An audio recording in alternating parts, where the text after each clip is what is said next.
Mas afinal, o que se está a passar dentro do Sporting Clube de Portugal? Esta é a pergunta que muitos adeptos se fazem nos últimos dias. O que aparenta ser apenas rotina, apenas mais uma vitória difícil frente ao Estoril e mais um treino de recuperação em Alcochete, esconde na verdade um emaranhado de tensões, segredos e decisões que podem ter impacto profundo no futuro imediato dos Leões. É por isso que te digo já, inscreve-te no canal Leãocast, Notícias e Rumor Sporting, ativa as notificações e deixa a tua opinião nos comentários. O que vais ouvir agora não está nas capas dos jornais, mas vem diretamente das sombras dos corredores de Alvalade. Oficialmente, o Sporting cumpriu aquilo que se esperava. Venceu fora, manteve-se no topo da tabela e já virou foco para a Liga dos Campeões, onde defrontará o Nápoles. A comunicação do clube fala em normalidade, titulares a fazer trabalho de recuperação, suplentes a treinar com intensidade, Rui Silva, Génica Tamo e Diomande de regresso à plena forma, e Nuno Santos e Daniel Bragança ainda sob acompanhamento depois das suas intervenções cirúrgicas. Tudo parece calmo, mas só à superfície.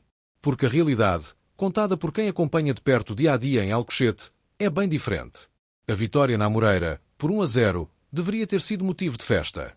No entanto, rapidamente foi transformada em combustível para polémica. O golo solitário de Luís Soares foi imediatamente contestado pelo Estoril e pelos comentadores de arbitragem. Jorge Faustino, voz respeitada da Sport TV, não hesitou em afirmar que o lance deveria ter sido anulado, apontando fora de jogo posicional de Pedro Gonçalves, que estaria a tapar a visão do guarda-redes adversário. Como se não bastasse, o mesmo especialista garantiu que ficou por assinalar uma grande penalidade a favor do Estoril, após contacto de Maxi Araújo na área. Os jornais encheram-se de opiniões, os rivais não perderam a oportunidade de lançar farpas e até o Benfica recordou um episódio antigo, em que um golo de Di Maria foi invalidado por situação semelhante, questionando a coerência dos critérios. Tudo isto não é novidade para o Sporting, que tantas vezes tem estado no olho do furacão da arbitragem. Mas o que poucos sabem é o impacto que estes episódios têm dentro do balneário. Jogadores e equipa técnica sentem que estão constantemente debaixo de ataque. Não é apenas a pressão normal de competir em alto nível. É a sensação de que cada vitória será questionada, cada ponto conquistado será posto em causa, cada decisão arbitral favorável será transformada em manchete. E isto gera uma atmosfera pesada, quase paranoica, em que o grupo precisa de se unir ainda mais para não deixar que o ruído externo invada a preparação diária. Rui Manuel Borges tem sido a figura central nesse processo de blindagem. O treinador, conhecido pela sua frieza tática e pela forma meticulosa como prepara os jogos, tem procurado transformar a contestação em motivação. Mas não é tarefa fácil. As conversas privadas multiplicam-se. Há jogadores que já questionam se o Sporting está a ser alvo de uma campanha deliberada de desestabilização. Outros preferem relativizar, dizendo que este tipo de pressão sempre acompanhou os grandes clubes. O certo é que ninguém consegue ignorar totalmente o clima de suspeita e polémica que rodeia cada jornada. E como se não bastassem as discussões sobre arbitragem, há ainda o peso da Champions. O jogo com o Nápoles, na segunda jornada da fase de grupos, é mais do que apenas um teste competitivo. É um exame de maturidade, um daqueles jogos que podem definir a percepção externa sobre o Sporting. Vencer em Lisboa é uma coisa. Ir à Itália e enfrentar um dos campeões mais recentes da Série A é outra bem diferente. É nesse contexto que o treino de recuperação em Alcochete ganha uma camada extra de significado. Não se trata apenas de reabilitar fisicamente os titulares, mas de preparar mentalmente a equipa para uma batalha que pode elevar ou abalar a confiança europeia. Nos gabinetes de Alvalade, a tensão não é menor. Frederico Varandas acompanha de perto cada detalhe. Não se trata apenas de apoiar a equipa técnica, mas também de projetar o futuro. A vitória em Portugal já não chega. O presidente quer mais. Quer que o Sporting seja visto lá fora como candidato a sério, não apenas como outsider simpático. E isso exige decisões corajosas, exige visão estratégica, exige mexidas que podem surpreender até os próprios jogadores. É por isso que, mesmo em semanas aparentemente rotineiras, há reuniões discretas a acontecer. Há telefonemas, há negociações, há contactos que escapam à percepção dos adeptos. O que se passa não é apenas futebol jogado dentro das quatro linhas. É política, é gestão, é jogo de bastidores. E é exatamente aí que nasce a verdadeira intriga que envolve o Sporting neste momento. A verdade é que o clube vive uma encruzilhada. De um lado, a confiança de um plantel bicampeão nacional que se habituou a ganhar e que acredita no método de Rui Manuel Borges. Do outro, a percepção de que falta qualquer coisa para dar o salto definitivo. Que o Sporting precisa de mais do que trabalho, disciplina e união. Precisa de um catalisador, de uma peça nova que possa elevar todo o projeto para uma nova dimensão. E é aqui que entramos numa zona cinzenta. Porque as movimentações que se desenham nos bastidores não são apenas normais ajustes de mercado. São operações que podem alterar profundamente o rumo do clube, mexendo com o balneário, com a hierarquia e até com a forma como o Sporting é visto fora de portas. O que se esconde por detrás de tantas reuniões secretas? Que plano é este que está a ser desenhado com tanto cuidado e tanto sigilo? E, sobretudo, qual será o impacto disso tudo no futuro do Sporting? Depois de toda a tempestade mediática que tem acompanhado o Sporting nos últimos dias, surge um nome que promete incendiar ainda mais os debates em Alvalade: Kenan Yıldız. O jovem turco de apenas 20 anos, atualmente na Juventus, tem sido o grande protagonista do mercado europeu e, surpreendentemente, aparece no radar dos leões. É verdade, leste bem.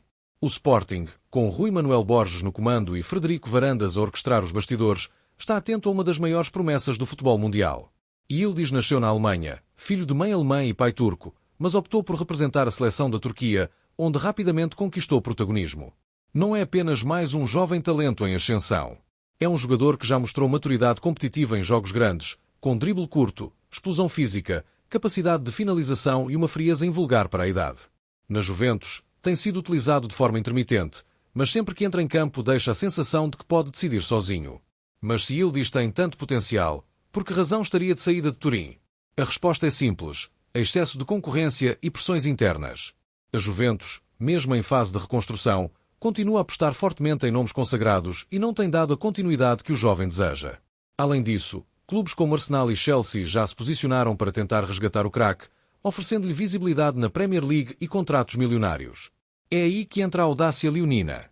O Sporting sabe que dificilmente pode competir financeiramente com gigantes ingleses. Contudo, os Leões oferecem algo que muitas vezes os jovens mais talentosos procuram: protagonismo imediato e tempo de jogo regular.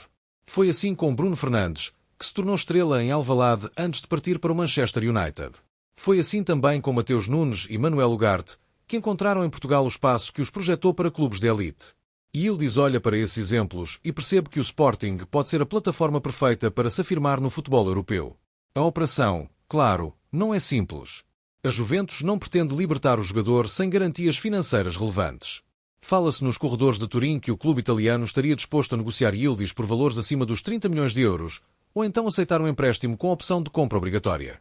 É aqui que Frederico Varandas e a estrutura do Sporting entram em cena, estudando formas de viabilizar a transferência com criatividade financeira, possivelmente através de parceiros externos ou fundos de investimento que acreditam no retorno quase garantido do craque turco.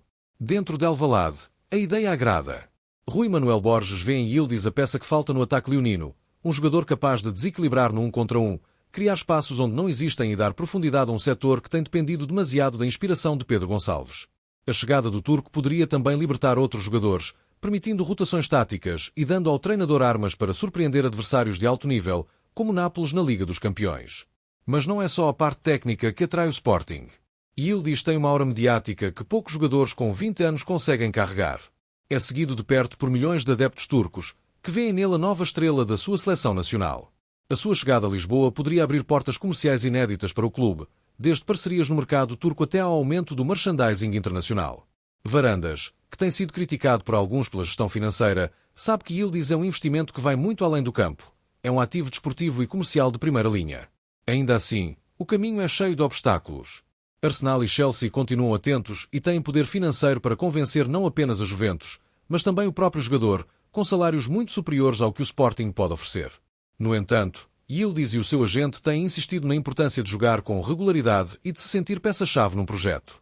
E é precisamente isso que o Sporting oferece: um plano claro, uma equipa competitiva, participação na Liga dos Campeões e um treinador disposto a colocá-lo no centro das atenções. Os adeptos leoninos já começaram a reagir nas redes sociais. Muitos veem em Yıldız a possibilidade de repetir uma história semelhante à de Cristiano Ronaldo, outro jovem que em Lisboa se transformou em ícone mundial. Há até quem diga que o turco poderia ser o novo CR7 de Alvalade, embora comparações desse género devam ser feitas com cautela. O certo é que a simples hipótese já gera entusiasmo, debate e esperança num futuro ainda mais ambicioso. Por enquanto, a direção mantém silêncio oficial. Não há comunicados, não há declarações públicas. Mas os sinais estão lá. O Sporting está ativo no mercado, as reuniões continuam e Yıldız é um dos nomes em cima da mesa. Se vai acontecer ou não, é algo que o tempo dirá. Mas uma coisa é certa: só o facto do Sporting estar incluído numa corrida por um talento deste calibre já mostra a evolução do clube nos últimos anos. O que antes parecia impossível, hoje é discutido com seriedade. E é isso que faz os adeptos sonharem. Porque imaginar Kenan Yıldız com a camisola verde e branca, a decidir jogos em Alvalade e a incendiar as noites da Liga dos Campeões, é mais do que um simples rumor. É a prova de que o Sporting, finalmente, voltou a jogar na Liga dos Grandes. E agora deixo a pergunta. Acreditas que Yildiz vai mesmo vestir a nossa camisola? Inscreve-te já no canal Leãocast, Notícias e Rumor Sporting, ativa as notificações e comenta a tua opinião. Porque este pode ser o início de uma história inesquecível em Alvalade.